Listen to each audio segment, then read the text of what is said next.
ನಮಸ್ಕಾರ ಸ್ನೇಹಿತರೆ, ಇಂದು ನಾವು ಒಂದು ಬಹಳ ಚರ್ಚೆಗೆ ಗ್ರಾಸವಾದ ಪ್ರಶ್ನೆಯ ಬಗ್ಗೆ ಮಾತನಾಡಲಿದ್ದೇವೆ. ಶ್ರೀರಾಮನು ಮಾಂಸ ತಿನ್ನುತ್ತಿದ್ದನಾ? ಮತ್ತು ವಿಶೇಷವಾಗಿ ಅಯೋಧ್ಯ ಕಾಂಡದಲ್ಲಿ ಇದಕ್ಕೆ ಯಾವುದೇ ಉಲ್ಲೇಖ ಇದೆಯಾ? ಈ ಪ್ರಶ್ನೆ ಇತ್ತೀಚೆಗೆ ಸಾಮಾಜಿಕ ಜಾಲತಾಣಗಳಲ್ಲಿ, ವಿಡಿಯೋಗಳಲ್ಲಿ ಮತ್ತು ಚರ್ಚೆಗಳಲ್ಲಿ ತುಂಬಾ ಹರಿದಾಡುತ್ತಿದೆ. ಆದರೆ ನಿಜವಾದ ಉತ್ತರ ಏನು? ಶಾಸ್ತ್ರ ಏನು ಹೇಳುತ್ತದೆ?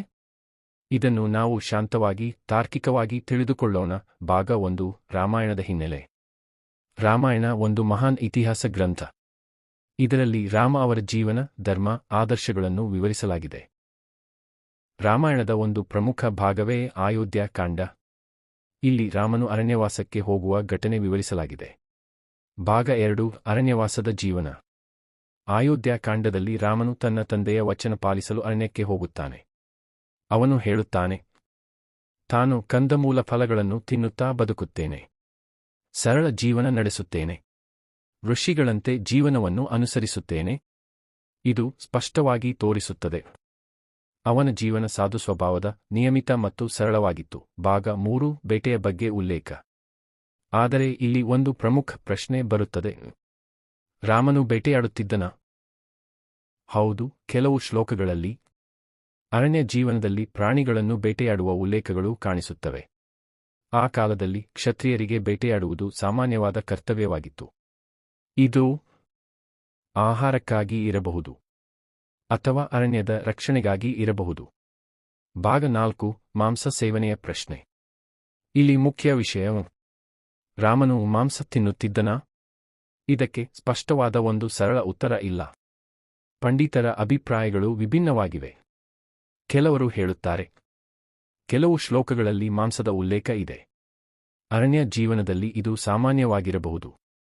ಇನ್ನು ಕೆಲವರು ಹೇಳುತ್ತಾರೆ, ರಾಮನು ಧಾರ್ಮಿಕವಾಗಿ ಶುದ್ಧ ಜೀವನ ನಡೆಸಿದನು. ಅವನು ಕೇವಲ ಫಲಾಹಾರದಲ್ಲೇ ಬದುಕಿದ್ದನು. ಮತ್ತೊಂದು ದೃಷ್ಟಿಕೋನ. ಉಲ್ಲೇಖಗಳಿದ್ದರೂ ಅವು ಪ್ರತೀಕಾತ್ಮಕ ಅಥವಾ ಸಂದರ್ಭಾಧಾರಿತ ಆಗಿರಬಹುದು. ಭಾಗ 5. ಯಾಕೆ ಗೊಂದಲ? ಈ ವಿಷಯದಲ್ಲಿ ಗೊಂದಲ ಏಕೆ ಬರುತ್ತದೆ? ಸಂಸ್ಕೃತ ಶ್ಲೋಕಗಳ ವಿಭಿನ್ನ ಅನುವಾದಗಳು, ಕಾಲಾಂತರದಲ್ಲಿ ಬದಲಾಗಿದ ಅಭಿಪ್ರಾಯಗಳು, ಸಾಮಾಜಿಕ ಮತ್ತು ಧಾರ್ಮಿಕ ನಂಬಿಕೆಗಳು. ಇದರಿಂದ ಒಂದು ಸ್ಪಷ್ಟ ನಿರ್ಣಯಕ್ಕೆ ಬರಲು ಕಷ್ಟವಾಗುತ್ತದೆ.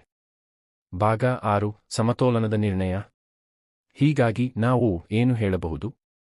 ಅಯೋಧ್ಯ ಕಾಂಡದಲ್ಲಿ ಅರಣ್ಯ ಜೀವನ ಮತ್ತು ಸರಳ ಆಹಾರ ಸ್ಪಷ್ಟವಾಗಿ ಉಲ್ಲೇಖವಾಗಿದೆ. ಬೇಟೆಯ ಉಲ್ಲೇಖಗಳಿವೆ. ಆದರೆ ಮಾಂಸ ಸೇವನೆ ಬಗ್ಗೆ ನಿರ್ದಿಷ್ಟ ಮತ್ತು ಸ್ಪಷ್ಟವಾದ ಹೇಳಿಕೆ ಇಲ್ಲ.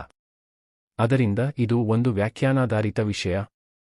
ಕೊನೆಯ ಮಾತು, ಕನ್ಕ್ಲೂಷನ್. ಶ್ರೀರಾಮನು ಕೇವಲ ಒಂದು ಇತಿಹಾಸ ವ್ಯಕ್ತಿಯಲ್ಲ. ಅವನು ಧರ್ಮದ ಪ್ರತೀಕ. ಅವನ ಜೀವನದಿಂದ ನಾವು ಕಲಿಯಬೇಕಾದದ್ದು ಸತ್ಯ, ಕರ್ತವ್ಯ, ನಿಯಮ ಮತ್ತು ಈ ರೀತಿಯ ವಿಚಾರಗಳಲ್ಲಿ ನಾವು ತಾರ್ಕಿಕವಾಗಿ ಯೋಚಿಸಬೇಕು. ಭಿನ್ನಾಭಿಪ್ರಾಯಗಳನ್ನು ಗೌರವಿಸಬೇಕು. ಅಂತಿಮ. ಈ ವಿಡಿಯೋ ನಿಮಗೆ ಉಪಯುಕ್ತವಾಗಿದೆಯೆಂದು ಭಾವಿಸುತ್ತೇನೆ.